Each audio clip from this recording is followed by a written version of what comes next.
Lo llamaban el síndrome de Carlomagno porque fantaseaba con abarcarlo todo, todo lo que pudiera. No en vano, su padre lo llamó Carlo, sabiendo que, al llegar a la adultez, sería un gran hombre, superior a todos los demás. Pero papá Dante murió cuando Carlo apenas tenía 7 años, tal vez lo suficientes como para ir demostrando, a través de su comportamiento y aplicación en los estudios, en la escuela, cómo su personalidad se fuera desarrollando. La tutoría quedó a cargo de su abuelo Raimundo, quien se ocupó de guiarlo en todas las manifestaciones de la vida. Las ansias de propia superación fueron perfiladas al llegar a la adolescencia, poniéndose de novio en sus apenas 17 años, y aún teniendo tiempo y energía como para salir con 3 chicas al mismo tiempo. Su primer trabajo lo consiguió a los 23, en una empresa familiar que se dedicaba a la recuperación de colchones usados. Pero la simple tarea de remendón no llegó a satisfacer del todo a Carlo.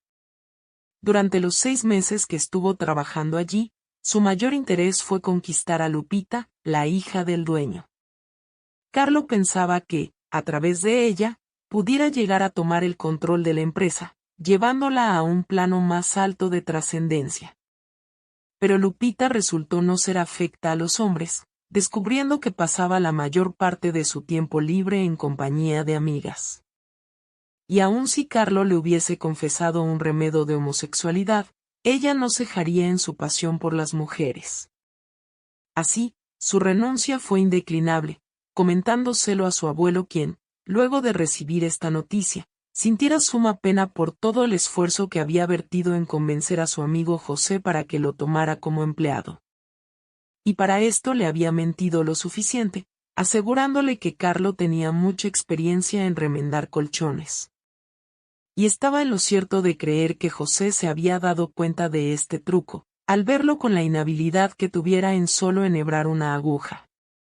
Pero José lo ayudó en todo, sabiendo que venía de parte de su amigo, y que lo último que deseara sería tener que rechazarlo. Mas a pesar de sus ansias de grandeza, a Carlo le fue imposible conquistar el amor de Lupita. Podría haberle hablado a su padre, darle algunas directivas de cómo encauzar la empresa, sin sentir la necesidad de haber intentado, primeramente, ganarse el corazón de su hija. Pero esto hubiera significado haber comenzado por la parte más sencilla, no siendo la táctica predilecta de Carlo. Todas las dificultades que la vida le deparaba eran, para él, simbolizadas en fortalezas para sitiar y tomar por asalto. No otra cosa tenía valor, ni otra calidad en la acción. Cuando renunció a la colchonería consiguió trabajo como posero, limpiando alcantarillas. Le bastó un par de meses cumpliendo esa función, hasta que descubrió que podía hacerse de dinero extra vendiendo, a las huertas, el estiércol que sacaba, el que sería usado como fertilizante y abono. Con las ganancias que juntó renunció y fundó su propia empresa, llegando a ser él su único dueño y empleado. Tenía perfectamente entendido que era una tarea riesgosa. Conocía el caso de un competidor, el negro Bechelsen, que había caído, accidentalmente, dentro de un pozo ciego, habiéndose ahogado con los excrementos. Su cuerpo debió ser retirado por los bomberos, y fue ahí cuando llamaron a Carlo para culminar la tarea. Aún así, era una profesión muy rentable, porque no era sencillo encontrar gente que lo deseara hacer. Un día pareció que la vida de Carlo cambiara para siempre. Limpiando el pozo de una casa encontró, entre las inmundicias, una corona de latón. Tenía la certeza que hubiese pertenecido a algún rey, que hubiese establecido su jerarquía cientos de años atrás. Retirándola con sumo cuidado, la lavó bien, ante sus ojos, resurgió el dorado que la cubría y las piedras preciosas que tenía engarzadas. No solamente la corona estaba en muy buen estado, sino que, además, al probársela, le cupo a la perfección.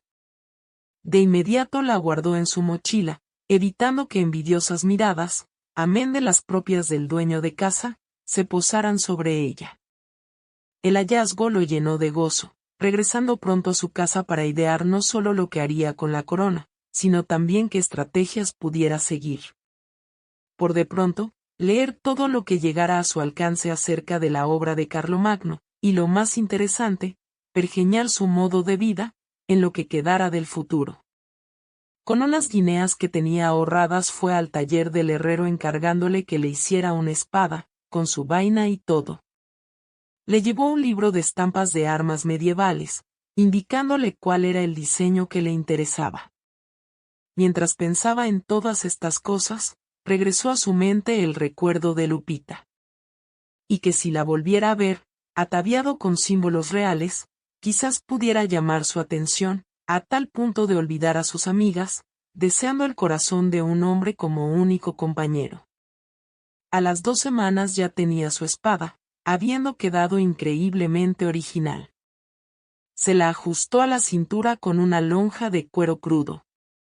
Calzó la corona en su cabeza, mirándose al espejo, casi no pudiendo creer la imagen que aquel le devolviera. Si lo viera ahora su padre, o su abuelo. Todo lo que había hecho, hasta el presente, había sido solo en honor a ellos. Y lo que pudiera hacer demostraría el testimonio del eterno agradecimiento por las enseñanzas recibidas. De su abuela Gertrudis rescató un antiguo abrigo de piel de nutria, el que calzó sobre sus hombros, en una demostración de lealtad hacia sus antepasados. Pero un rey que se jactara de así serlo necesitaba un escudero, un alma noble y pura, que iniciara el camino, acabando con todos los obstáculos que se presentaren. Regresó al taller del herrero, encargándole la confección de una lanza y una rodela hecha de latón y cuero, elementos que pagó con las últimas guineas que le quedaban. Pensó en los vecinos, buenas gentes del barrio que se maravillarían al verlo, aclamando su metamorfosis, de simple ciudadano, a noble ser que escalara los peldaños de la gloria. Su abuelo Raimundo lo había mantenido en los mecanismos que lo conducirían a ser lo más parecido posible a un dios, incitándolo, desde la muerte de su padre, a superarse día a día. Esto lo demostró una fría tarde de noviembre, al creer que él todo lo pudiera, imitando a su hijo Dante, y para no ser menos que él, se plantara, en la vía del tren, con el propósito de frenar, con su férrea voluntad, el paso de una formación. De esta manera, la grandeza del abuelo resultó reducida a nada. Pero en el imaginario colectivo había quedado su ejemplo de tosudez y rudeza espiritual. La abuela lloró su ausencia durante un par de meses, hasta que la parca se la llevara, pletórica de tristeza. ¿Cómo olvidar, en esta evocación, la figura de mamá Angélica? De espíritu noble, diáfano como un ángel, siguió a su marido en todo, quizás pasando por alto su origen humilde, enfrentaba los sinsabores de la vida con un temple copiado y ajustado a su personalidad. De esto dio cabal prueba cuando su marido deseó detener a una locomotora atravesando, en las vías, su auto. Sin dudas fue una muerte atroz, todo el vecindario lloró su desaparición física. Y Carlo recordaba, en medio de su niñez, ser blanco de las condolencias de sus amigos. Sin embargo, ahí quedaba mamá Angélica, como ave que cobijaba, bajo su ala, a su querido hijo. Todos estos sinsabores de la vida fueron recreados durante el tiempo que estuvo empleado en la colchonería, y que gracias a la presencia de Lupita fue ayudando a digerir las asperezas. Los esfuerzos efectuados para lograr la correspondencia de Lupita, si bien no consiguieron los resultados esperados, no obstante obtuvo su amistad, espiándola desde la distancia cuando salía a divertirse con sus amigas. Y ahí la veía, alta, delgada, con su cabello castaño cortito, meneando su figura abrazada a una de sus compañeras. Carlo, encendiendo su pasión, las imaginaba desnudas, amándose en una cama solo por ellas compartida. A la muerte de mamá, la personalidad de Carlo fue encerrándose en sí misma, armándose de una coraza protectora. Y cuando enfrentara a José, agradeciéndole por todo el tiempo que lo tuviera bajo su tutela laboral, explicándole que renunciaba por desear conseguir otra ocupación, Esa fortaleza de espíritu estuvo a punto de desmoronarse, como si el suelo, a sus pies, desapareciera, ante el temor a la incertidumbre de lo que pudiera depararle el destino. En su corazón quedó impregnado el recuerdo de Lupita, y la esperanza de que, algún día, pudiera hacerla su mujer. Pero el paso del tiempo ayudó a paliar las heridas y más aún, en lo entretenido que le resultara el trabajo de limpiar los pozos y las alcantarillas. Tarea, sin embargo, harto difícil, y más cuando tenía que lidiar con ratas del tamaño de gatos, sobre todo, al verse acorraladas, presentando batalla. Pero se trataba de un hecho natural, por la supremacía del territorio, y cada uno tenía sus razones para defenderse. Mas la vida de Carlo cambió al encontrar la corona. En ese momento comprendió que estaba destinado a ser grande, y que cada cosa que obtuviera debía ser mejor que la anterior. No había dudas, lo llevaba en la sangre, se trataba de una herencia que había comenzado con su padre Dante, continuado en su abuelo Raimundo, y quien supiera, tal vez, hasta más allá en el tiempo. Quizás también un poco se lo debiera a su madre Angélica, aunque ella se dejara abandonar, durante los últimos años de su vida, rendida ante el cansancio que le provocara lavar y barrer las casas, de donde sacaba el único sustento que consiguiera. Las fuerzas de mamá fueron disminuyendo en la medida desde que perdiera a su marido. Había días en que, junto a la barrera, quedaba viendo pasar el tren, imaginando cómo hubiesen sido los últimos segundos de vida del abuelo y de su esposo. A pesar de todo esto, mantenía el consuelo de tener un hijo como Carlo, que estaba ahí, ayudándola en todo lo que le hiciera falta, y que esto se tradujera nada más que en cariño, en el amor entre madre e hijo. El herrero había prometido que, para la tarde siguiente, tendría terminada la lanza y la rodela. Carlo fue presto a retirarlas, encontrándolas realizadas de acuerdo al exacto modelo que le había dejado, imágenes que obtuviera de sus enciclopedias. Con lo que ganó durante el mes, limpiando pozos, compró 2 caballos, ambos de pelaje marrón, no pudiendo conseguir que, al menos, uno de ellos fuera blanco. Pero este pequeño detalle no menoscabó su energía, ya estando próximo a cumplir su objetivo. Para la elección de su portaestandarte no tuvo mejor opción que convocar a Iñaki, un muchacho de unos 20 y pico, que había sido diagnosticado como microcefálico, condición rebatida por ciertos especialistas que lo catalogaron, directamente, de idiota, aunque esto figuró como pronóstico reservado, para no herir la susceptibilidad de sus familiares. Siendo vecino del lugar, no le fue difícil convencerlo de nombrarlo su escudero, notando que sus ojos, ante la concreta descripción de su función, que le hiciera Carlo, recobraran el brillo perdido que otrora tuvieran. Además, el tinte de felicidad que cubrió su rostro fue el hecho patente que lograría demostrar, ante todos sus detractores, que Iñaki serviría para algo, en la vida. Cuando transmitió la noticia a sus padres, alzaron sus brazos al cielo, agradeciendo a todos los dioses que hubiese existido alguien que confiara en él, y más tratándose de un servicio tan altruista como el de portaestandarte. Además, conocían a Carlo desde que era pequeño, y sabían que su hijo estaría en buenas manos. Fue cierto que apostó a que haría, de Iñaki, el mejor compañero. Invirtió 2 meses de su tiempo en adiestrarlo. En primer lugar, el uso del caballo. No menos importante fue el manejo de la lanza, instruyéndolo en base a los famosos piqueteros del ejército suizo. El empleo de la pica había sido muy importante en la infantería del siglo XVII, sobre todo, ante el ataque de la caballería. Carlo le enseñó todas las técnicas que había aprendido leyendo los tratados que versaban acerca del tema. Y también el uso de la rodela, ante una agresión con espada. Cuando creyó que la instrucción hubiese terminado, viendo la ansiedad que se reflejaba en el rostro de Iñaki, por salir a andar los caminos, le dio la noticia que harían una primera incursión. Iñaki rebasaba de gozo, y así se lo transmitió a sus padres.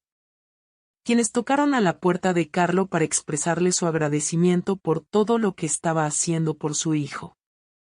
Esto era muy importante para él, porque, a pesar de su discapacidad, ahora se veía más animado, como si hubiera entendido el gran cambio que se había operado en su persona. De esto también dieron testimonio los médicos que lo vinieran tratando, que notaran que su idiotez se hubiese retraído en un pequeño porcentaje, pero que había sido suficiente como para que evitara juguetear con la baba que le caía entre los labios, ya no sabiendo qué poder hacer con ella, más que llenar frascos y frascos que salía a vender, a la plaza.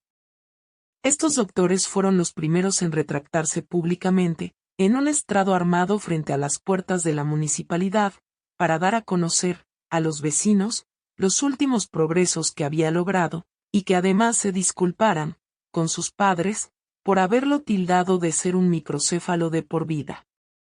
Carlo creía, con firmeza, que todo tenía su recompensa. Y que haber rescatado a Iñaki de un ciclo de eternos improperios y menosprecio, había dado sus frutos. De esto todos se dieron cuenta y aplaudieron las demostraciones que Iñaki efectuó, con el uso de la lanza y la rodela, un domingo en la plaza, auspiciado por Carlo. Y fue importante a lo sumo. Porque no solo se trató de la presentación en sociedad de su flamante escudero, sino que, además, fue la coronación pública de Carlo, siéndole entregada, por el propio Iñaki, su corona, su espada y la piel de nutria. Este solemne acto fue rubricado por el intendente en persona, más el jefe de la policía y el notario gubernamental, quien labró el acta correspondiente. Ahora sí, todo era oficial, como debía de ser. Hubo aplausos y vítores, entre la multitud reunida, celebrando el acontecimiento. Ya no cabía duda que, con su estampa real podría, muy fácilmente, nombrar a Lupita su reina, casarse con ella en la esperanza de tener hijos que fueran, en un futuro, sus descendientes. Iniciando la marcha, montados en sus caballos, Iñaki y Carlos se dirigieron a la colchonería, la primera parada en su derrotero. Dejando los caballos en la puerta, Carlos se apeó, encontrándose con José, a quien saludara con mucho afecto. Preguntó por Lupita. José le gritó para que saliera, y cuando ella se acercó, el corazón de Carlo volvió a latir tan ardorosamente como antes. Estaba hermosa. Durante todo el tiempo que no la había vuelto a ver parecía que había redoblado su belleza.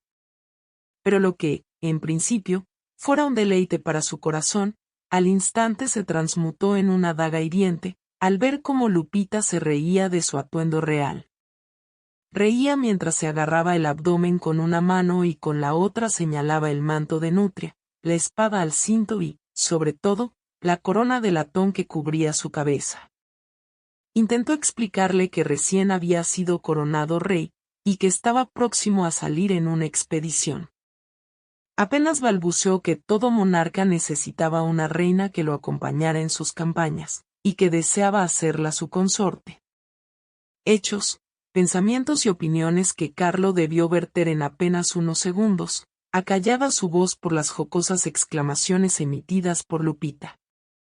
Carlo debió comprenderlo todo, en ese momento, y ante el insistente rechazo de quien fuera su verdadero y único amor, no tuvo más remedio que montar su caballo, hacerle una seña con la cabeza a su fiel escudero Iñaki, y alejarse al paso. El camino sería duro y difícil, y más, debiendo olvidar a Lupita, una imagen que, sin poder evitarlo, le perseguiría por siempre. Al llegar a la barrera del paso a nivel, Carlo apreció la cantidad de flores marchitas, improvisados altares que, vecinos bondadosos, habían levantado en conmemoración a los terribles accidentes sufridos por su padre y su abuelo.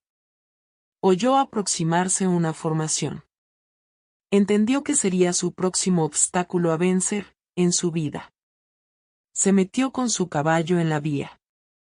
Desenvainando su espada, espoleó al animal, a todo galope.